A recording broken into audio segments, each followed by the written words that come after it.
Bonjour à tous les CP. Donc aujourd'hui la vidéo va vous présenter la correction des exercices de mathématiques à faire hier, donc jeudi 19 mars, et aussi le travail à faire aujourd'hui.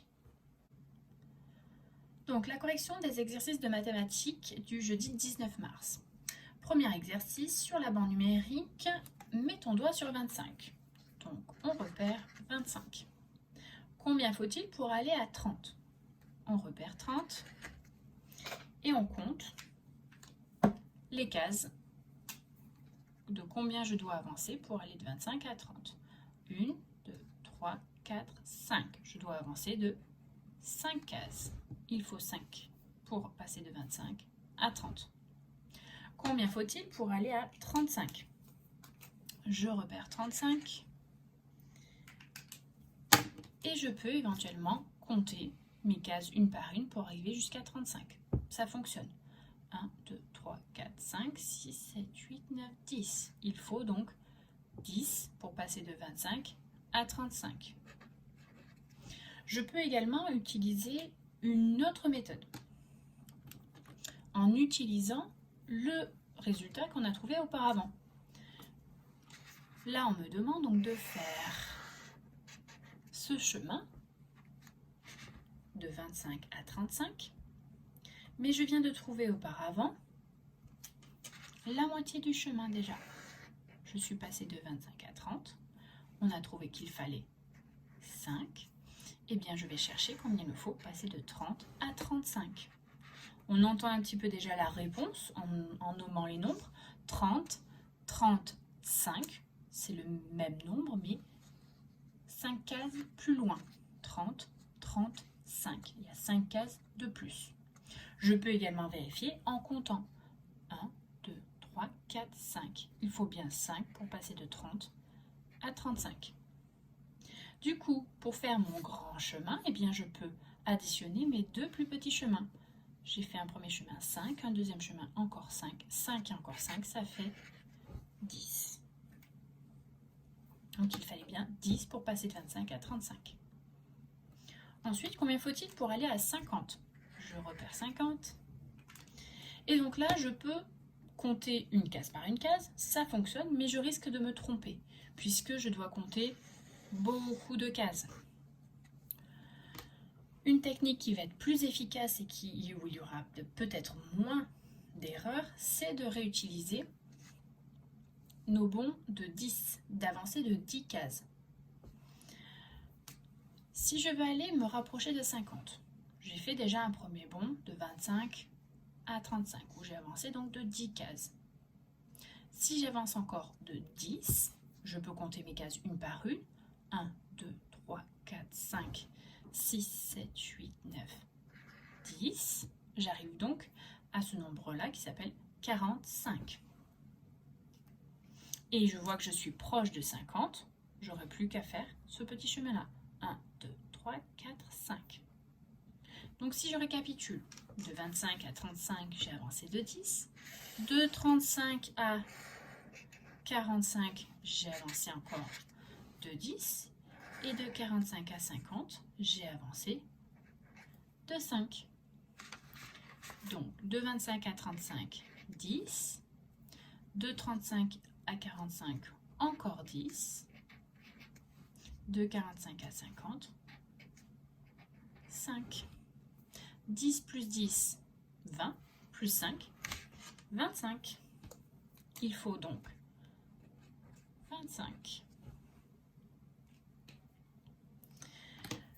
Ensuite, exercice suivant, complète le tableau en comptant un rebours de 2 en 2. Donc on vous a indiqué que compter à rebours, c'est compter à reculons, aller vers des nombres de plus en plus petits. Et de 2 en 2, ça veut dire qu'entre chaque nombre, j'enlève 2. Donc je suis à 18 et je dois enlever 2. Je compte à rebours. Avant 18, 17, 16. C'est ma réponse. Puis 15, 14. 13, 12. 11, 10. 9, 8. 7, 6. 5, 4. 3, 2. On aurait pu également utiliser la file numérique qui était en haut. On repère le 18. Et comme je compte à rebours, eh bien, je vais revenir en arrière vers des nombres de plus en plus petits. Et tous les deux, et je compte de 2 en 2. 1, 2, je tombe sur 16.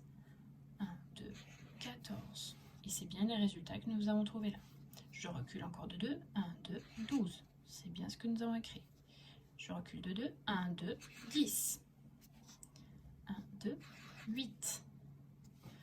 1, 2, 6. 1, 2, 4. 1, 2, 2.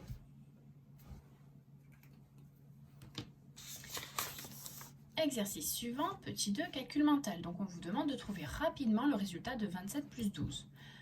Récemment en classe, nous avons découvert que pour faire cette addition-là, on ne peut plus utiliser certaines techniques qu'on avait avant.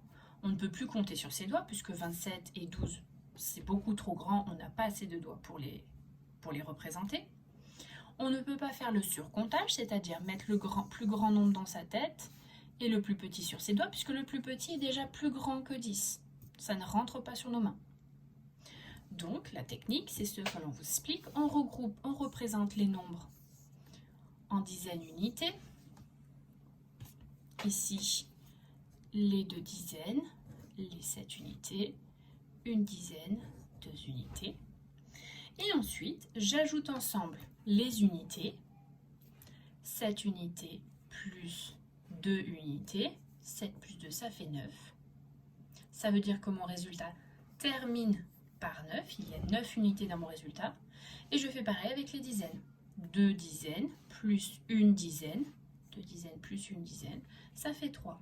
Donc mon nombre, mon résultat s'écrit avec 3 dizaines et 9 unités. Derrière 3 dizaines se cache en réalité 30. On se souvient bien. Hein, il y a en fait 30 petits cubes. Et on les a répartis en paquets de 10. Le « et » veut dire plus, on ajoute les 9 unités. 30 plus 9, ça fait bien 39. Donc là, vos enfants ont pu choisir 2 solutions. Soit ils ont compris le principe et donc ils repèrent à chaque fois les dizaines et les unités dans chaque nombre. Et ensuite, on ajoute les unités ensemble. On commence toujours par les unités. Donc 3 plus 1, 4 unités. On laisse une place pour écrire les dizaines. Puis une dizaine plus 2 dizaines. Une dizaine plus une dizaine, ça en fait 2. 24. Soit vos enfants ont pu procéder ainsi, soit ils pouvaient représenter eux aussi les nombres en paquets 10 unités sur une ardoise, sur une feuille de brouillon, sur leur cahier, peu importe. On représente donc des barres pour les unités, les dizaines, des petits ronds, des cubes pour les unités. Et ensuite, ils ajoutent les unités ensemble. 5 unités plus une unité, ça en fait 6. Puis 3 dizaines plus 2 dizaines, ça en fait 5. 56, ça marche aussi. On repère ou on représente au choix 1, 2, 3, 4. 1, 2, 3, 4. 1, 2, 3. Et donc, on ajoute les unités d'abord. 4 plus 3, ça fait 7. 4 plus 2, 6. 67. Enfin, dernier exercice. C'était donc un problème. Il fallait faire le schéma. Le schéma, c'est un dessin simplifié, grâce auquel on va trouver le calcul et ensuite donc la réponse. Il faut bien écouter l'histoire, essayer de représenter l'histoire dans l'ordre dans lequel elle apparaît et ne dessiner que ce qui nous intéresse. L'histoire, c'était dans son jardin, Lulu a planté 5 fleurs roses et 4 fleurs jaunes. Combien a-t-elle planté de fleurs en tout? Donc ce qui nous intéresse, c'est bien le nombre de fleurs qu'elle a plantées. Donc on ne dessine pas le jardin, ça ne nous intéresse pas, et on ne dessine pas Lulu. Donc ce qui nous intéresse, c'est bien les 5 fleurs roses et les 4 fleurs jaunes. On va donc les représenter. Pour les dessiner, on ne fait pas un petit dessin de petites fleurs, on perd trop de temps. On peut faire tout simplement un rond pour représenter la fleur. Donc 5 fleurs roses et 4 fleurs jaunes. Là, j'ai fait le schéma de mon problème. Grâce à ce schéma, je peux ensuite compter toutes mes fleurs et je trouve le résultat. 1, 2, 3, 4, 5, 6, 7, 8, 9. Ou alors, j'en ai 5 et je compte la suite. 6, 7, 8, 9. Donc, elle a planté 9 fleurs en tout. Grâce à ce schéma, je trouve ensuite le calcul. J'ai donc ces 5-là, j'écris le chiffre, 5. Et elle rajoute, on dit elle a planté 5 fleurs et 4 fleurs. On rajoute, donc plus le signe, plus les 4. Quand je termine mon résultat, je dois écrire égal et j'indique combien est-ce que ça fait. 5 plus 4, on vient de dire, ça fait 9. Et enfin, il suffisait d'écrire dans la phrase réponse notre résultat. Elle a planté 9 fleurs. Maintenant, je vais vous présenter donc le planning d'aujourd'hui. Nous sommes vendredi. Il y a donc de la lecture à faire, lire le texte de niveau contenant le son ou page 47, faire les exercices associés. Donc, la lecture, page 47, dans le manuel. Et là, vos enfants doivent lire le niveau dont ils ont l'habitude de lire en fait en classe, ou à chaque fois lors des devoirs. Donc niveau 1, ou alors niveau 2, ou bien niveau 3. Ils peuvent le lire plusieurs fois, et comme on vous a indiqué dans les mails, l'idée c'est d'essayer d'améliorer sa lecture, de la lire de mieux en mieux, et un peu plus vite. L'objectif, attention, est toujours aussi d'améliorer sa lecture. On fait bien une pause au point, on respecte la ponctuation. D'accord? Ensuite, les exercices dans le petit fichier qu'on vous a fourni vendredi. Ici, c'est la deuxième feuille. Donc, sur le son ou. Et donc, je vais vous donner toutes les consignes des exercices, vous énumérer tous les dessins pour pas qu'il y ait de confusion. N'hésitez pas pour vos enfants à faire pause ou alors à revenir en arrière pour qu'ils puissent à nouveau entendre. Exercice 1, colorie les dessins uniquement quand tu entends ou. Mouton, 3, poire, poule, pouce,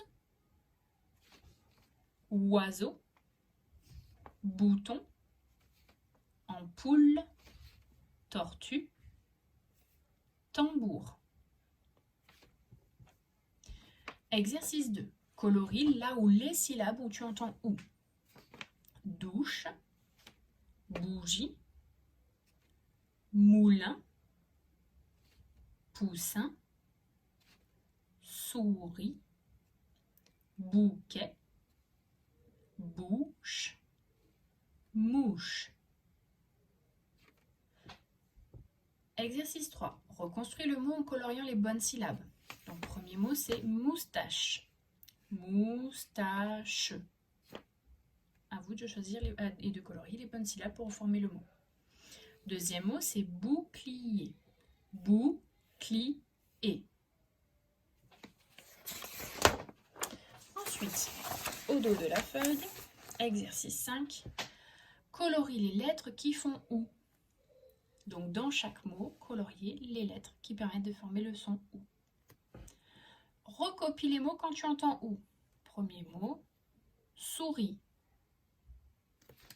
gâteau,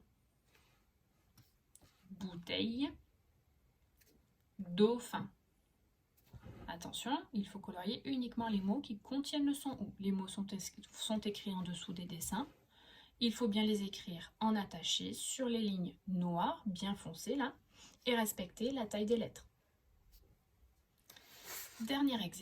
Avant-dernier exercice, complète avec donc les syllabes qui sont là. Fou, nous, bou, mou, tout, cou. je vous conseille de barrer les syllabes lorsqu'elles sont utilisées. Ici, c'est le mot donc fourmi. Mouton, genou, tour, couteau, bouton. Enfin, dernier exercice, complète avec les syllabes manquantes. Donc là, c'est aux élèves, aux enfants d'écrire seuls les syllabes en écoutant bien les sons. Tambour, tambour. Hibou, hibou. Douche, douche. Enfin, deuxième exercice, mathématiques. Donc, il s'agit de soustraction. Les élèves donc peuvent les faire dans leur cahier de brouillon ou cahier d'écriture pour les élèves de Madame Bonnet. Les élèves inscrivent donc la date sur une première ligne et ensuite un calcul par ligne avec le résultat. Comme nous l'avons fait lors de la précédente vidéo, nous vous mettrons donc dans le mail du jour, avec le planning du jour, des liens pour pouvoir continuer à travailler de façon ludique via des jeux qui peuvent se faire donc sur ordinateur, tablette ou smartphone. Sur ce, nous vous souhaitons un bon travail et une bonne journée.